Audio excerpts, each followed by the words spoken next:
Okay, guys, let's get started. Pardon me and my shirt. As you know, I've been at war with the spirit, so they are going to make me try to look less than because we're at war. But here we are, and we're ready to talk about the children. Okay?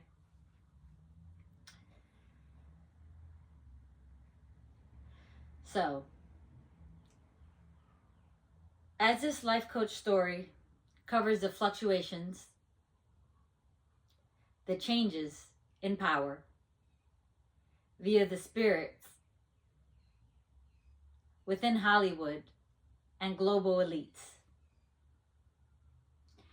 As I've mentioned previously, Satan is highly worshipped within the lives of the Hollywood industry and global elites. Clearly, you guys have seen God's strength, okay? Nature, riots between politicians. It's all manifested in the spirit world first.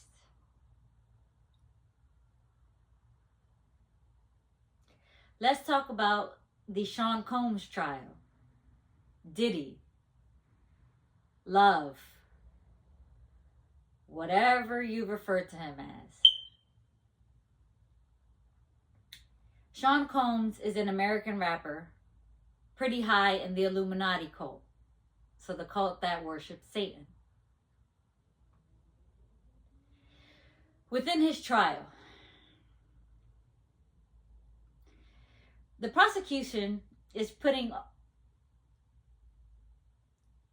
they're putting all his ex-girlfriends, not all of them, but at least 3.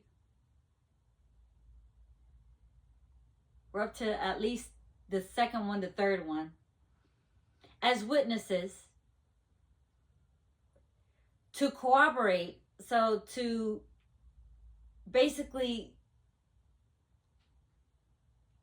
try to show that he is a human trafficker, that he's trafficking these women. However, these women have made boo-hoo bucks, okay? Boo-hoo bucks off of him, financing their lifestyles. So it really makes it difficult to prove this criminal enterprise, this racketeering charge that they're accusing him of. One girl, under Jane Doe, or under Jane, she made $150,000 in the 3 years that she was dealing with him. That's really making it difficult to prove human trafficking.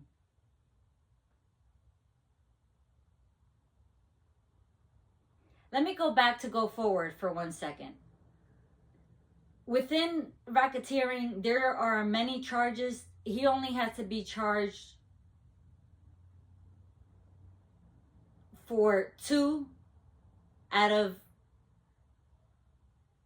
I believe, 10 that he's charged with to prove racketeering. So racketeering can be arson, human trafficking. Those are the 2 that I remember off the top of my head. Within a 10-year time span. So he has to commit these 2 crimes out of a list of racketeering within a 10-year time span.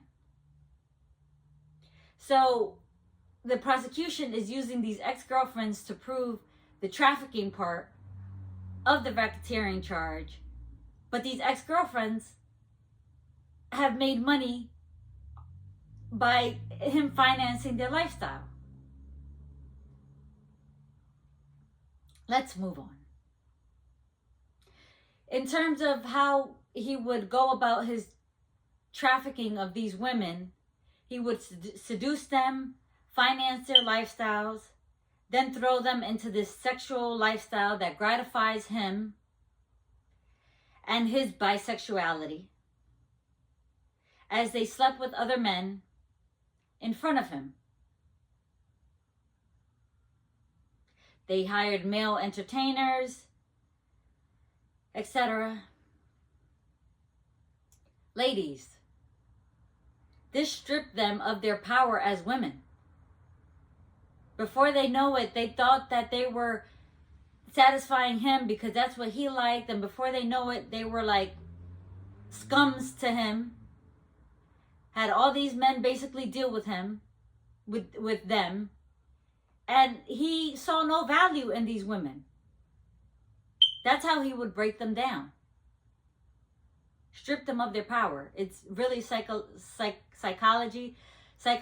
manipulation. One woman even said she was breaking all types of boundaries to satisfy him, and before you know it, they became sex slaves. Toxic dating breakdown on a higher magnitude, but at its finest.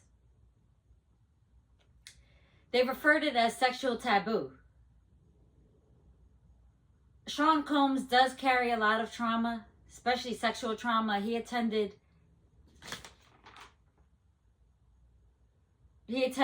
Mount St. Michael's Academy, which was a grooming ground. So this started even before the industry, that he had some sexual trauma that he encountered as a kid. And then, from my understanding, within the initiation of Hollywood, that's how they would initiate each other, through sexual assault, and control each other through that aspect of life. So, therefore, his sexual imagination has expanded, and fantasies. So he needed this lifestyle in order to fulfill his sexuality. He was no longer normal within that realm of life. So let me ask you, when you put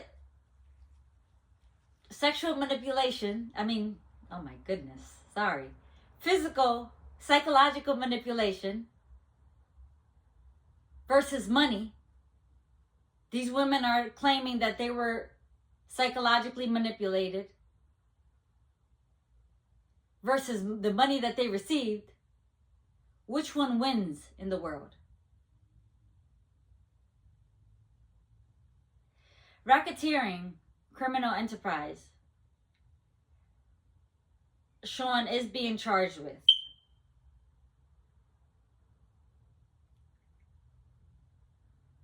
These women are testifying that they were kept in isolation against their own will. Some of them were kept in isolation against their own will. Like, they wanted the lifestyle, the rich and famous, but they didn't want the sex slave part. They really didn't want to do it. They were all looking to satisfy him and obviously keep their own lifestyles. Ladies, not one woman told him no and stuck to their boundaries as a woman.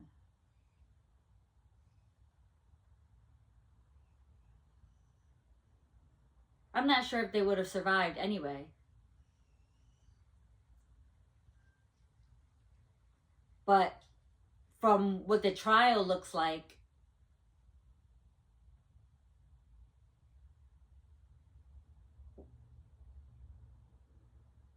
it's not good woman standards at its finest. We look pretty bad. This isn't in my notes, But I'm feeling inclined to make mention of this, and this is no disrespect to her memory.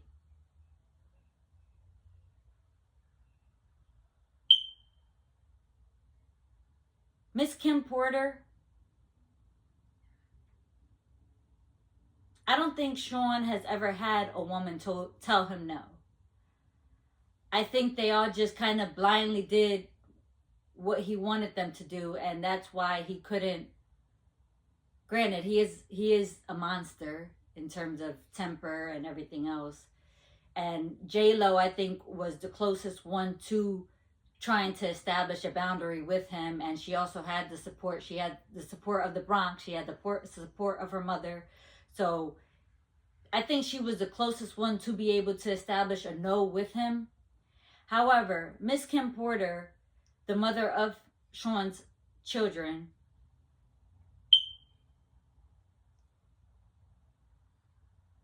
from what I've gathered and learned throughout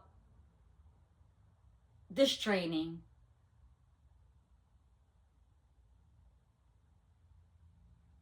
had some type of encounter with Tupac and with Gene Deal, which is Diddy's security, or was at one point. I make mention of that within this video to say that that's just more trauma on top of trauma. From what I feel, because I feel spirit-wise and I feel human-wise. I'm in the middle.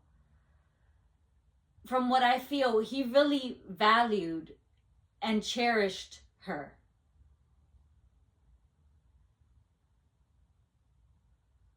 But those instances really interfered and even changed some perspectives in terms of how he continued to interact with her, and just I believe the way he just saw women overall. Like she really had his heart. And this was early on within the industry, before the industry even got crazy. So to Sean's defense, I don't think that he ever really had a chance, to be honest. But within that relationship, there was trauma on both ends. So from what I'm gathering, it contributed to his demeanor today.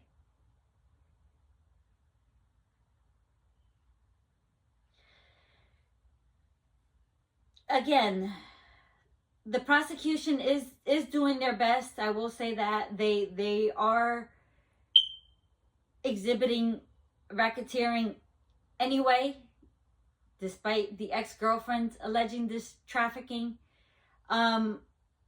They are within the trial. It is being mentioned that his assistants were being used to prepare the hotels for these freak-offs. He was also funding this lifestyle, paying entertainers, hotels, etc. through his Bad Boy Enterprise LLC, not through his personal finances, which is part of racketeering. Going back to, or before I move on, within the freak-offs, and they're not mentioning this too much because this is more spiritually based, but I believe that was within those freak-offs, it was a sacrifice to Satan.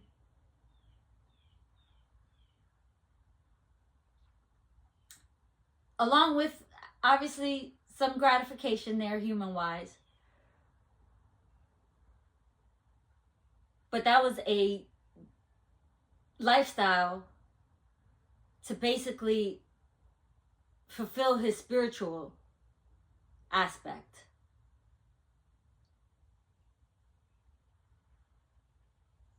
Along with his human sexual gratification. So these freak-offs is bigger than just one thing. There was sexual assault, there was that R word, there was torture. It was really dark. It was very, very dark. And he just kept having them and kept having them and kept having them. And you grow the energy that you are.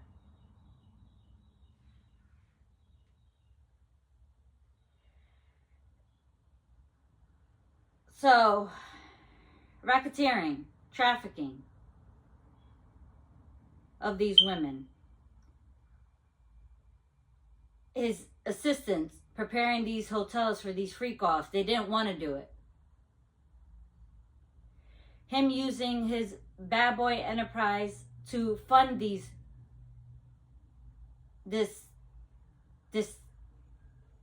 freak-offs and this enterprise. Blowing up Kid Cudi's car, which is arson. Granted, the fingerprints were not found.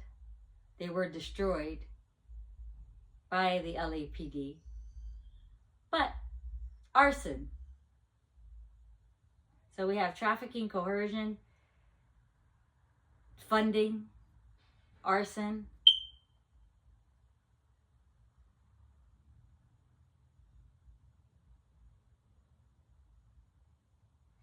Now let's talk about my perspective. To me, criminal enterprises is human trafficking. Yes, I understand the ex-girlfriend being trafficked and sex slaves. I have a strong inclination that the way Sean Combs made his big money was through human trafficking. I had to go back and think of him as a musician. Nothing really came up. Like he said, he only does a big hit song when his heart is broken. Like for Biggie and Kim. So he doesn't have a legacy within the music industry. Within my perspective, I'd like to see more victims that have been trafficked. Actual victims, not within the music industry or the Hollywood industry, that have been trafficked. Take the stand against him. That's what I thought this trial was going to be.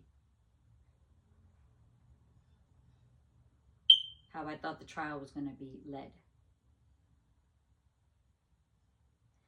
There are victims like Ashley Parham that instead filed a civil lawsuit, which is money, instead of being in his criminal trial testifying against him. I get it. Money. Going from toxic to healthy.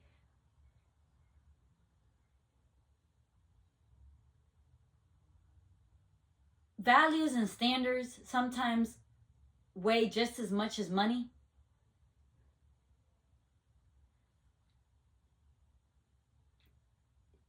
In my opinion, she should have been at that stand.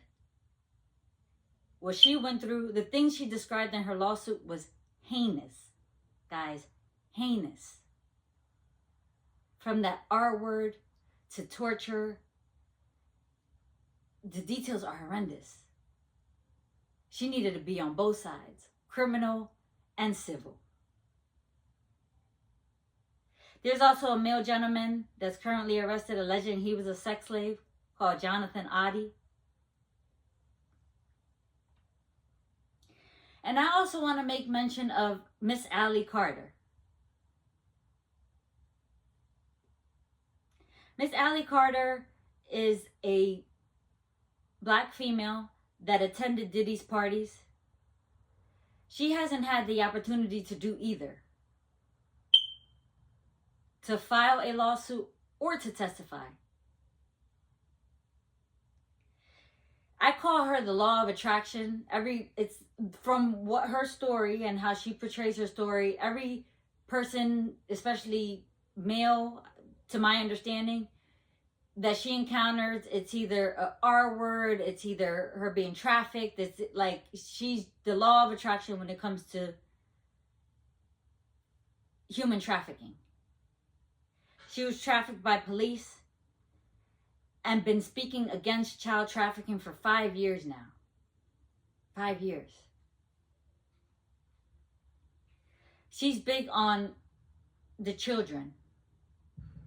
And this is the takeaway of this video. The children. Trafficking of children. So, everybody's going crazy. Release the Epstein list. Release the Epstein list. Release the Epstein list. But nobody really thinks of what's on the Epstein list. I was totally taken aback. Shocked. Okay? So, what's pertinent on the Epstein list? Okay? Guys, the Epstein list has the list of buyers. Okay? It has the list of buyers that are not only Epstein, is not only Sean Combs, Diddy. I believe Donald Trump is on the list. This list is important. It needs to be released.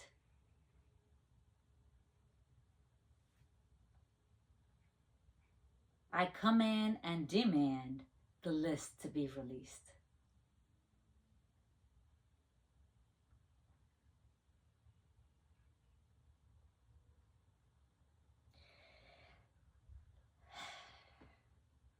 These organized crime networks, these oligarch networks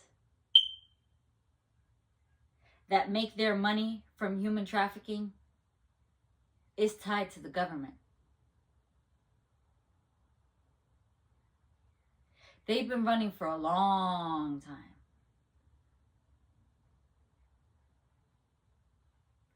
It's like one coercive network.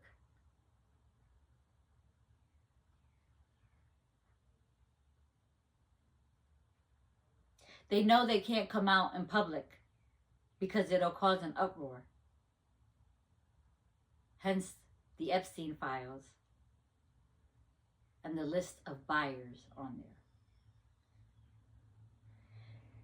These organized networks are also used to control the music industry, especially rap. Sean Combs' father, Melvin,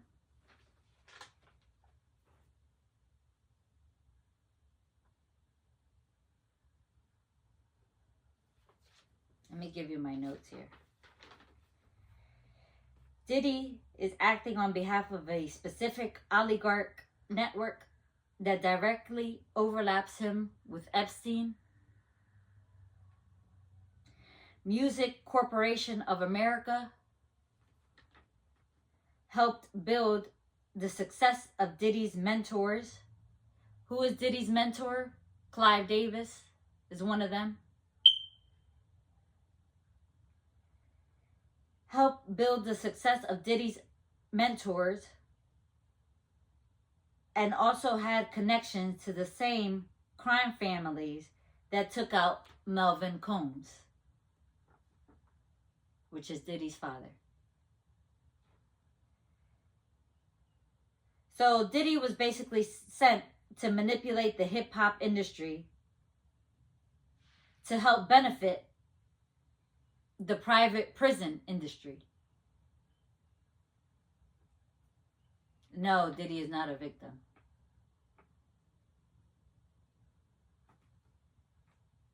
However, you understand what I'm saying.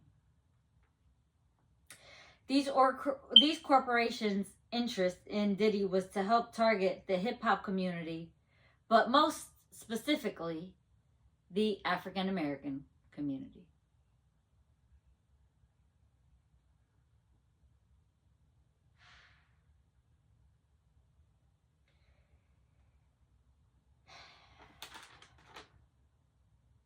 So Melvin, which is Diddy's father, and Diddy both ended up being linked to the same MCA, Music Corporation of America. So these are organized networks that are within the government to control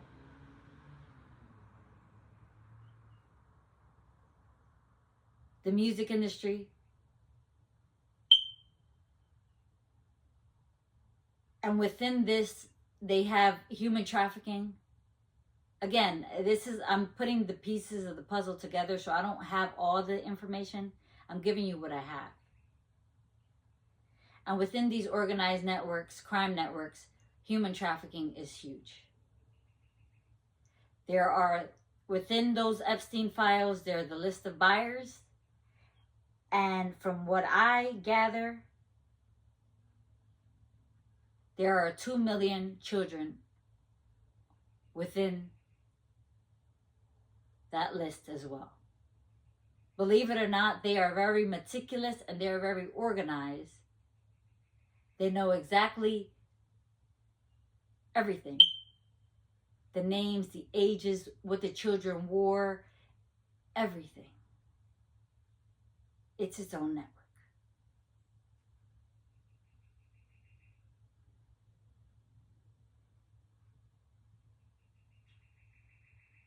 So Miss Allie Carter is big on the children, and I'm also big on the children.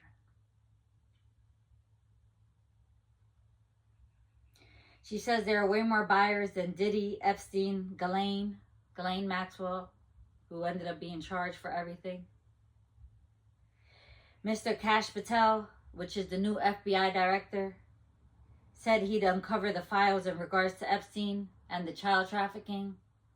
It seems like once they get into these positions, whoever it is gets into these positions, FBI director, their hands automatically become tied. So that's why it's being manifested in the spirit world first. So we can bring down all these networks. We can start a whole new government. We are in a period of transition. This madness has to go away.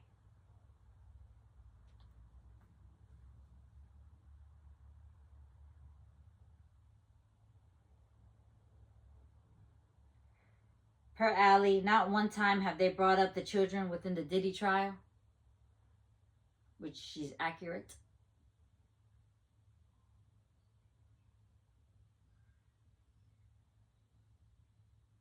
She said she was one of the children.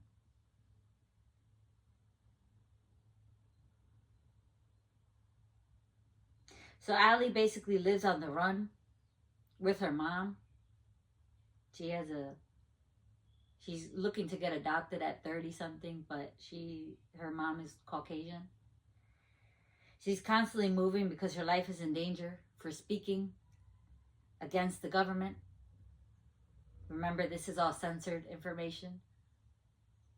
So they keep track of it, they monitor it, although they say they don't. They do.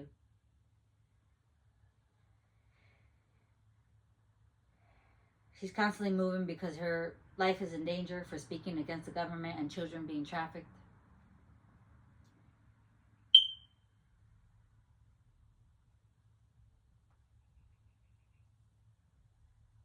The prosecution putting the ex-girlfriends in terms of to show human trafficking. One, I think is a PR stunt, but two, it's too much humanly. There's too much power, within to sit here and really try to take that whole network down. So I believe that's why they went for the black man, but they also, I don't know, Epstein just happened, what, 2017? We're in 2025, so every couple of years they sit here and they take one person down, and but there's no way to really take down this network unless it's done within the spirit world first. Like he said, he's the cog in the wheel.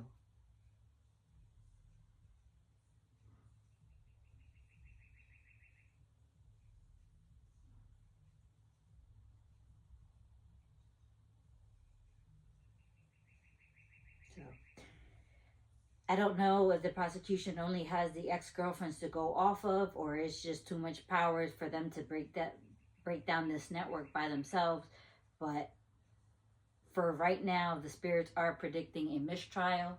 However, I feel they have enough to get a conviction of racketeering. And then from there, we can move on to all the other networks, all the other global elites, all the politicians, all the celebrities, all the investors.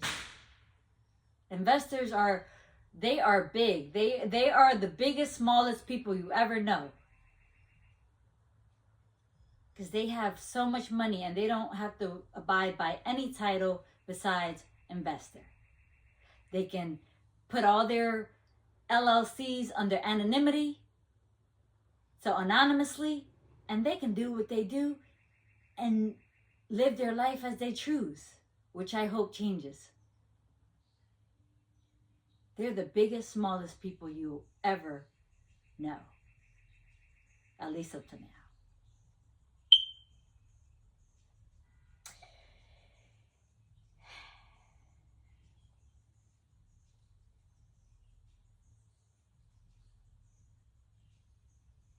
I hope Clyde Davis is another one that goes out within all this.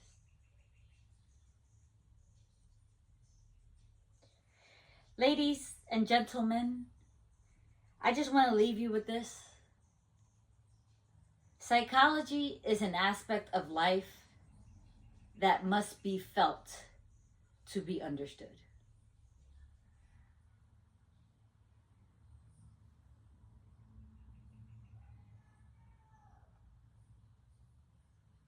Until then, you are crazy, you are emotional, you are delusional,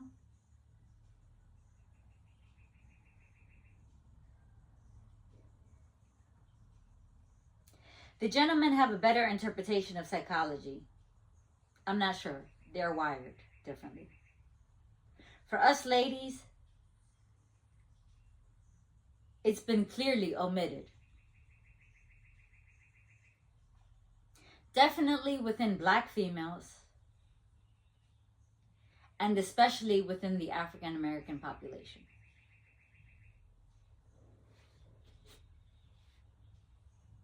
But within these new beginnings, psychology is being implemented in curriculums within schools and the world overall.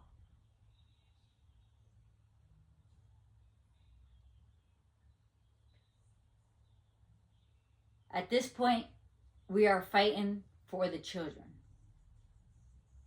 We are fighting for the release of those files, for the list of buyers, for the list of children, and to bring these networks down.